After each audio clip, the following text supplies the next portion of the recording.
Welcome to episode 67 of Caleb's Basketball Pod. For this episode, we're going to try some different things. First off, right now, I want to start off with talking about the Dallas Mavericks. I want to talk about the Dallas Mavericks in the clutch.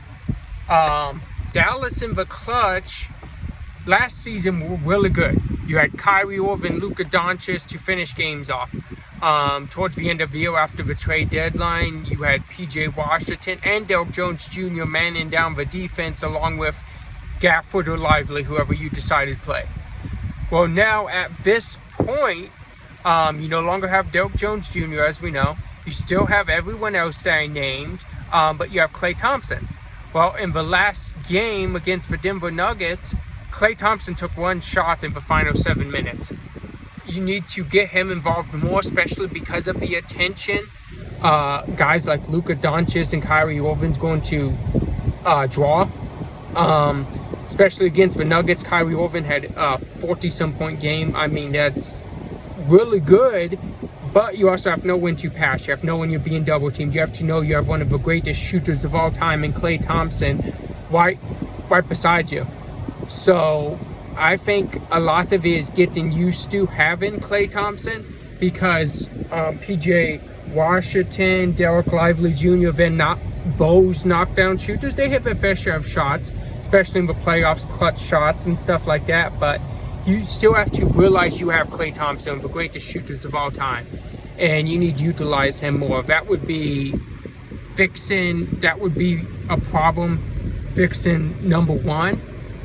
But the other thing would just be like, when you have guys like Kyrie Irving and Luka Doncic, you should be dropping two straight games in the clutch. Dropped one against Phoenix, dropped one against the Denver Nuggets. Yes, you are against, at the time, Kevin Durant in Phoenix and Nikola Jokic in Denver. But you still yourself have a couple of the best players to close out and finish games. You have to find a way to win these because these games matter. At the end of the year, these 1 or 2 point losses that you really should have won because of the talent you have on your team and the closers you have to finish these games, they eventually catch up. Especially if it gets towards the end of the season, you have less, like say, Luka or Kyrie for a game. And you don't have both of them. Right now you have both of them. You have Klay. Utilize Klay more. Figure out their defense because the defense has not been good this season. Which I even said before the season started on their preview that they lost a lot of size and they would have to play small with Klay Thompson at the 3. And that was going to be small ball. It was going to be hard to guard teams like Denver, Phoenix, and the Los Angeles Lakers in the West. And they came across having a hard time defending Denver, Phoenix. We'll see about LA when they play them, but now they have Oklahoma coming up soon. So it'll be interesting to see how that game pans out and see if Dallas can win a close one in the clutch. So I'm looking to see. Let's talk about the Knicks. Knicks have hit kind of they've hit the struggle. Karl Anthony Towns, when he's playing, they have the second best offense in the league. But when he's playing, the defense takes a huge hit, which I talked about too, about not being physical enough to play Knicks ball. Knicks basketball is physical. We're going to out-tough you. We know we're going to get more rebounds. We know we're going to play more physical, more like harder than you. We know that. Karl Anthony Towns, that's not that. Because Karl Anthony Towns is not a rim protector.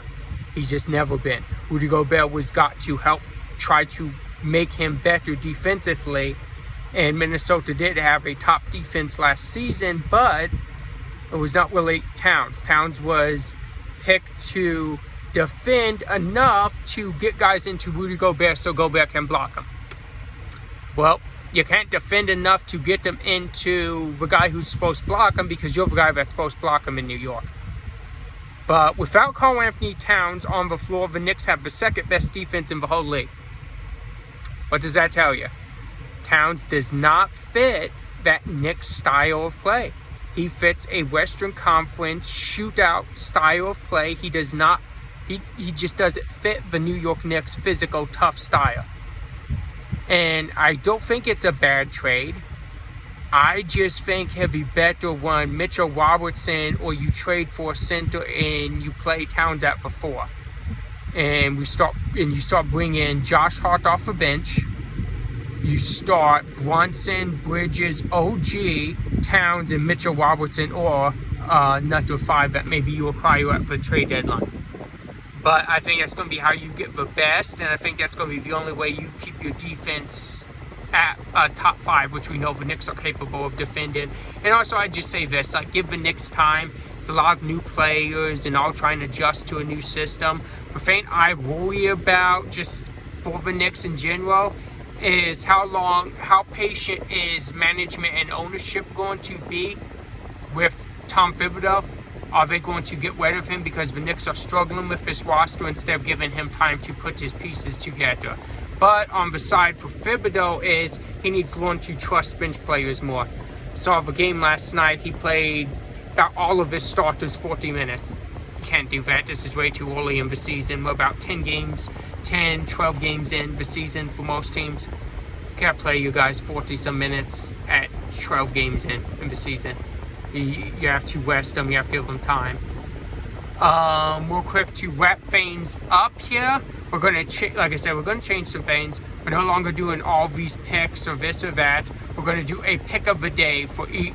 I'm going to pick one game each day, since I don't really know that no one's commenting, no one's talking about my picks anyway. So I'm just going to do one a day.